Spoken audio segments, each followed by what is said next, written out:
பார்க்க சொல்வதெல்லாம் கேட்க கிடைத்த ஒரு உயிர் துணை நீயே.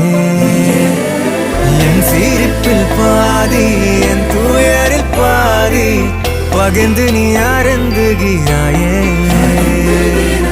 எல்லா